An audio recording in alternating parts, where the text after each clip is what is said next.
Hello, this is video number 14 of my set of 31 videos dedicated to trying to share with people how to use a glucose meter as a fuel gauge.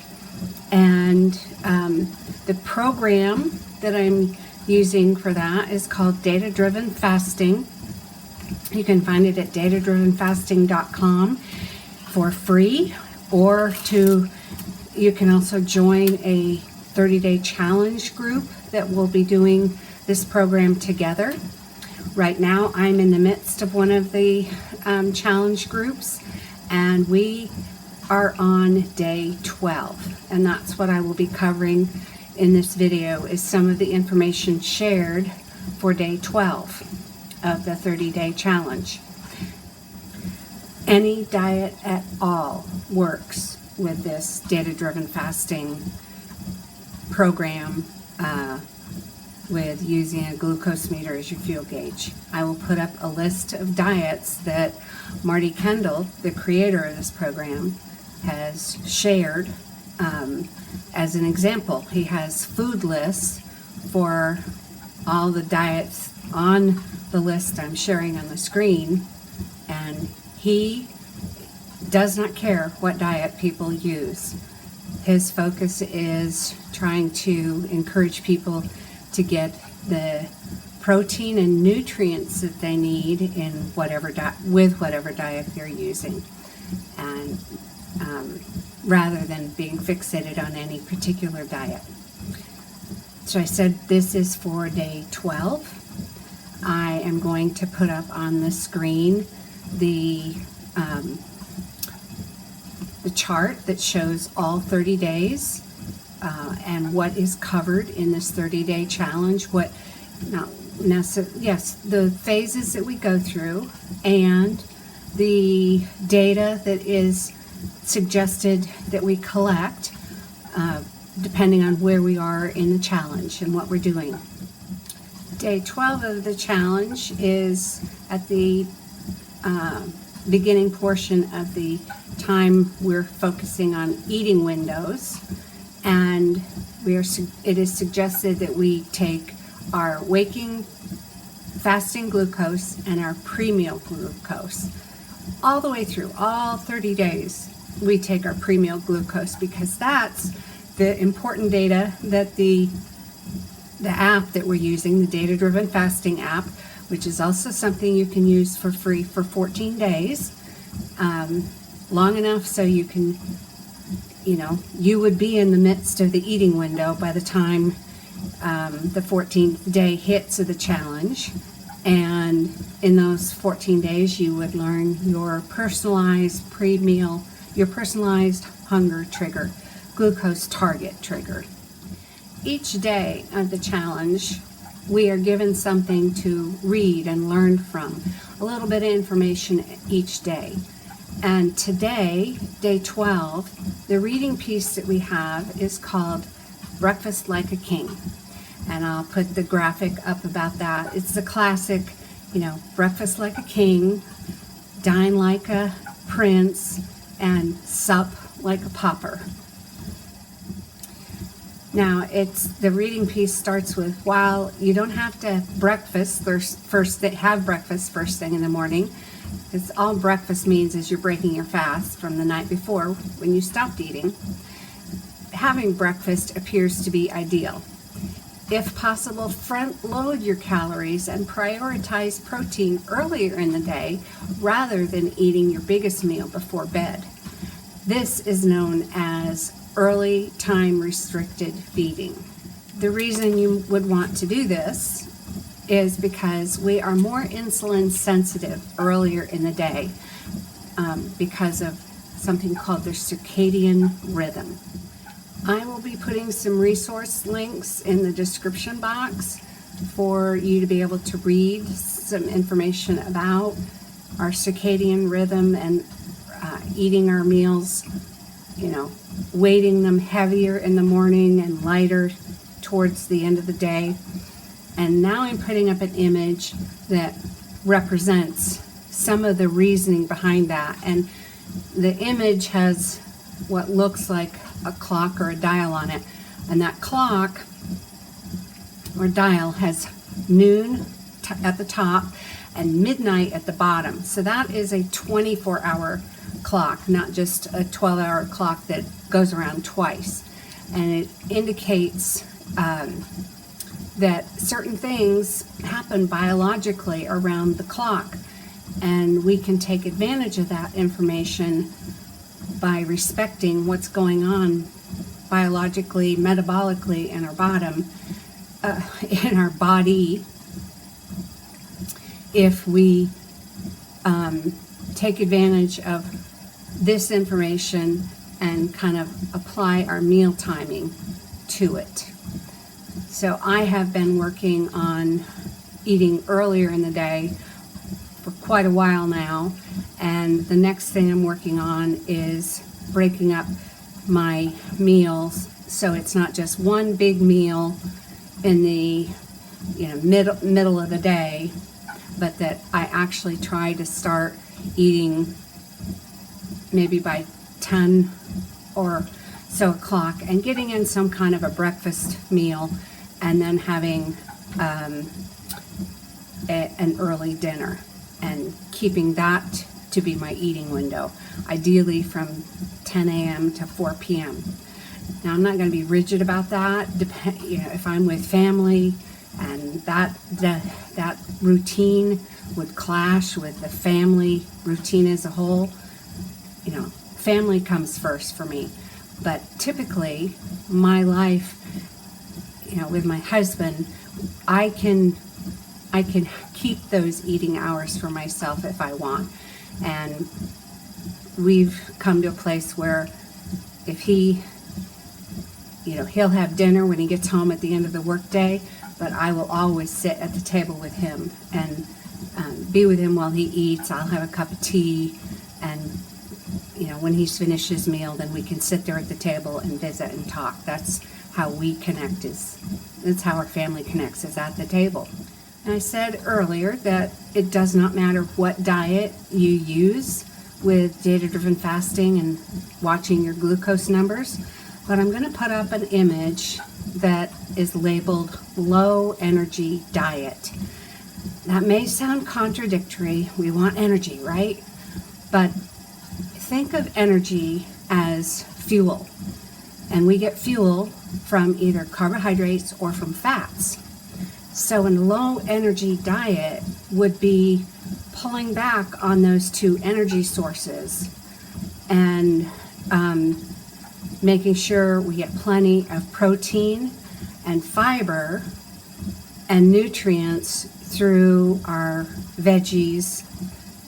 And for me, it includes fruits. So I am upping my energy when I add fruits to my diet. But this image shows the kinds of foods you would want to focus on for the best effect if you're trying to pull back on stored energy on your body. Stored energy being your fat.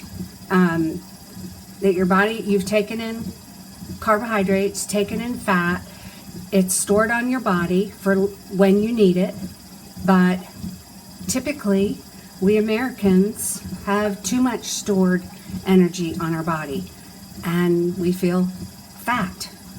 So if you focus on these foods in this image, and it's showing lean meats, eggs, low sugar fruit, which would be berries, strawberries, blackberries, raspberries, blueberries. Blueberries are a little higher in sugar, but they're still a low sugar fruit. Now it's funny, in this image, it's showing low sugar fruit as cucumbers, peppers, tomatoes.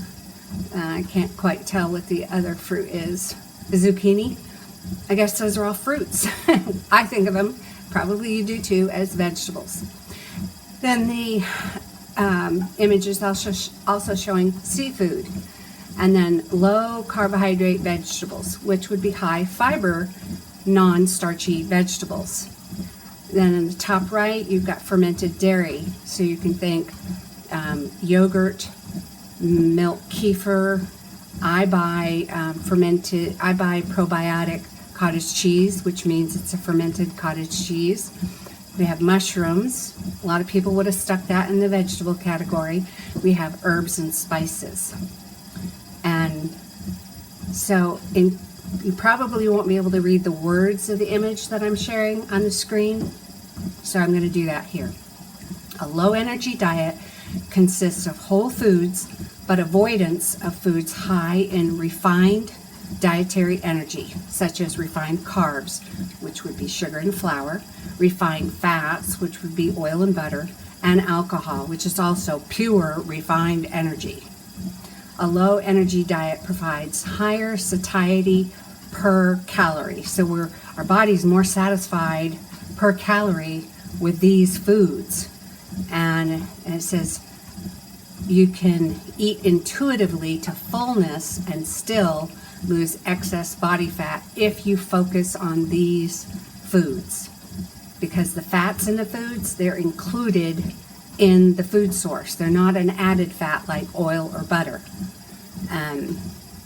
So anyway, that's why I'm sharing this low energy diet image. This is an image from Ted Naiman, and he's one of the people that I have learned from, and he's also someone that Marty Kendall likes to share information from. So there's that image for you. One of the things that Ted teaches or uses is an equation kind of thing called P to E, protein to energy. And that's this next image that you can see on the screen. And basically, this is sort of another version of the low energy foods, but those are going to be on the left-hand side of the image under that green colored section called high nutrient to energy ratio, protein and fiber. It's focusing on protein and fiber. And then you get in the middle of it and it's sort of mid-range, and there's maintenance stuff, so you could add in more of the things in that blue area. But once you get down near the bottom, it's indicating that that's the area where you're getting low nutrients and a lot of energy. And it tends to lead to fat gain. So that is that image for you. I'm going to go back to the teaching on the DataDriven Fasting app about for day 12 about breakfast like a king. And Marty says that the analysis of 500,000 days of MyFitnessPal data shows that people who ate a more significant portion of their calories and protein earlier in the day tended to eat less across the day as a whole. I don't think I've mentioned yet what my waking fasting glucose was. I have been sharing that in these videos. So this morning I woke up with an 84, good waking glucose. I'll put up an image so you can see what healthy ranges are for waking and pre-meal glucoses, both measurements of milligrams to deciliter and millimoles to liter. And my pre-meal hunger trigger is still sitting at 80.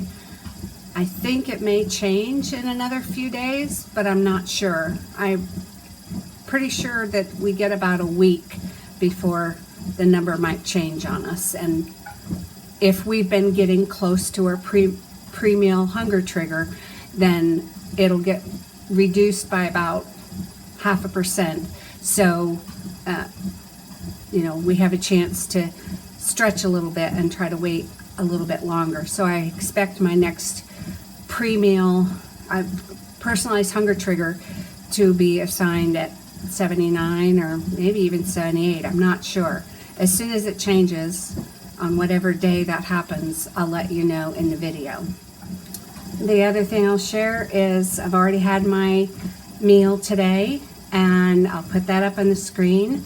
I did a form of Nuchi greens again, So the information about Nutri-Greens will be put in the description box.